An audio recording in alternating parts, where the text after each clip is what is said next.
Alan Wake is a game I'd never really thought about before, nor had any interest in playing. That was until a couple years ago when its sequel was announced. Back then, it definitely piqued my curiosity, but now, Alan Wake 2 has finally come out and has been getting rave reviews across the board. So I felt this was the perfect time to go back and take a look at the first one. It was originally released back in 2010 for the Xbox 360 and then re-released 2 years later on PC, the superior platform. It was fairly successful when it came out, however it was overshadowed by other popular and established titles at the time. I mean, look at this lineup. Halo Reach, Red Dead Redemption, Fallout New Vegas, God of War 3, Pokemon Black and White, Bioshock 2, Mass Effect 2. God damn. That's what I'm saying. But recently, Alan Wake has accumulated a cult following and is on track to becoming a household name in gaming. So here I am, someone who went into the game completely blind, trying to answer the question, does it still hold up? Well, it turns out, they should have called this game Alan Bake, because they were definitely cooking something in the oven. Here, you play as Alan, I'm a writer, Wake, who with his wife Alice go on vacation in the backwater town of Bright Falls. We get to a diner and meet a very nice old lady who gives us the keys to our cabin. But oh no! Spooky stuff starts happening when Alice goes missing and a dark presence envelops the town. Chasing after Wake are these shadow people called the Taken, who are a part of a novel that he supposedly wrote. Now, in real life. He's told by a bright light to collect manuscripts from the novel, which are pretty much mini spoilers to the game before it even happens. You could say it's foreshadowing. But enough about the story. We'll get back to that later. For now, let's dive into the atmosphere. The breathy whispers and fog whirling past when enemies are near. The piercing howls from light shining on enemies. And the random things enemies say when they spawn in. Fishing can be a hobby or a job. Spin facts. That violin or cello sting that plays when the Taken appear definitely catches you off guard. But then sometimes the game will play in slow motion to show you where they're coming from, or in some cases, where they're not. Wait, why would you redirect me like that? All of this provides that necessary ambiance for a horror action thriller. And that's not even to mention the fantastic sound design and cutscenes. They'll kill her. This is not a goddamn debate, Bear. What isn't fantastic is those damn crows. Actually, I think this fits perfectly into my next topic, the combat. The basic gameplay loop is shine light on enemy till their shadow breaks, shoot enemy till dead, and repeat. Pretty straightforward. In combat, the enemies you face consist of Chainsaw Man, the Undertaker, and the average British man. Just woke up in a fucking steaming mood, yeah? The amount of enemies you face often becomes overwhelming, so there's always an option to just run past them to get to the next checkpoint. I'm here, haha! Those checkpoints are spotlights, essentially safe zones to not only save your progress, but also despawn remaining enemies. Oh yeah, and you'll oftentimes run into these Assassin's Creed tomahawks that can catch you from out of nowhere. Ow! To counteract this, let me introduce to you the most beloved and flawless mechanic in the game, dodging. To dodge, you press shift and move in any direction. Pretty simple, right? Wrong. Shift is the same keybind as sprint, so trying to run and dodge while you catch your breath gets pretty annoying. But don't fret, there is a solution. Introducing the flare, which can completely stop enemies in their tracks. And my personal favorite, the flashbang, which can quickly clear enemies when you're cornered. Additionally, you can also use the environment around you to assist. For example, you can back enemies into exposed wires or fences. Now, you might be thinking, wouldn't it be nice to have a variety of weapons in my arsenal? Well, do I have some news for you. That normal flashlight you had is now bigger flashlight. Also, weapons like the pump-action shotgun can be replaced with a hunting rifle for longer range. Despite the weapons being plentiful, the combat itself can get pretty repetitive. Hold on, let me reload. Alright, one more time. There we go. So, to keep you on your toes, they throw other stuff at you too. No, literally, they throw shadow objects directly in your face. It can get tough when you have to constantly worry about objects and enemies all at once, but most of the time you can just cheese the objects if you get behind a pole or something. Haha, I cheated the system. In one level, there's even a boss fight with a giant bulldozer, which I also end up cheesing.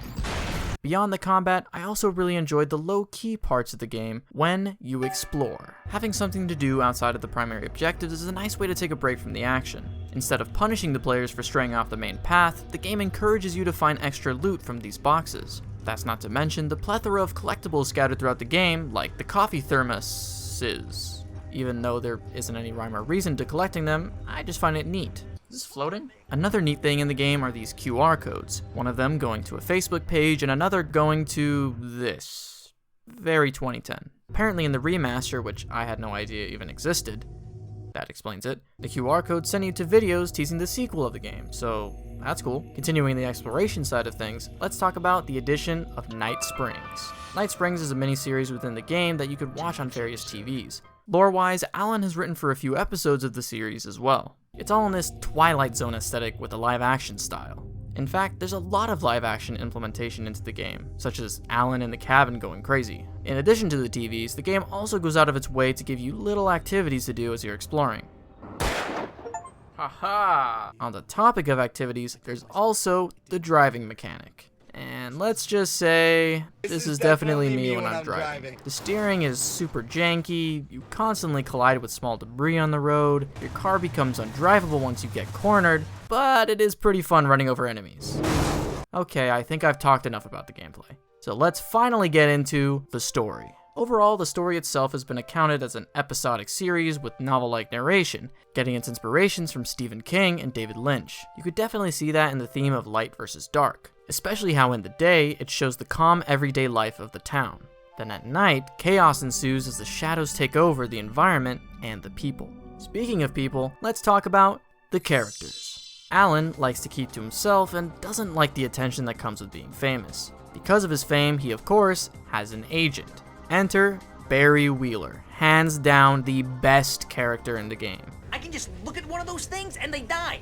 It's my flaming eye of Mordor. I love you, Barry. He genuinely cares about Al's well-being, even keeping his cardboard cutout safe. While initially skeptical about all the spooky stuff, he comes to his senses and becomes his partner in crime. Alan's actual partner for life, Alice, is his whole motivation for the story. She tries being supportive of Alan by referring him to a mental health specialist, Dr. Hartman, who ends up trying to gaslight Alan into getting over his writer's block. On the topic of writer's block, I want to take you to a commentary track by creative director Sam Lake, who explains the struggles Remedy Entertainment had trying to figure out what Alan Wake was going to be. At first, they wanted it to be an open world game, but then opted for a linear one instead. With each step, they felt the pressure to outdo themselves from their previous work.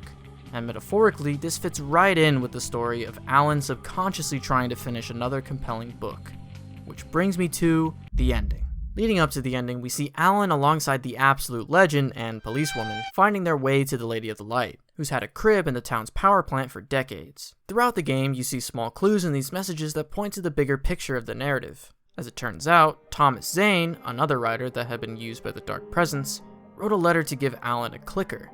The same clicker that Alan had given to Alice before they even set foot in Bright Falls. Oh, and that disembodied light I mentioned earlier, that was Tom. He had helped us because his own beloved Barbara had been consumed by the darkness, turning into that old lady. She was looking to become Alice. To prevent this, Alan goes back to the cabin at Cauldron Lake and uses the clicker to destroy the old lady and writes the ending to the story, freeing Alice from the lake.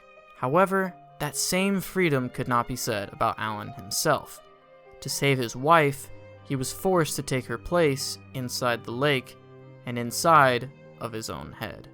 This ending is pretty bittersweet since we saved Alice in the town, but had to sacrifice ourselves in the process. There's also the 2 DLC episodes which show Alan, with the help of Zane and imaginary Barry, you will never be him, fighting against the darkness of his own waning psyche.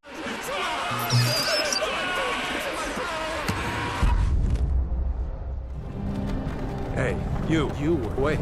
It finally ends with Alan gaining back his sanity, but still remaining in the cabin.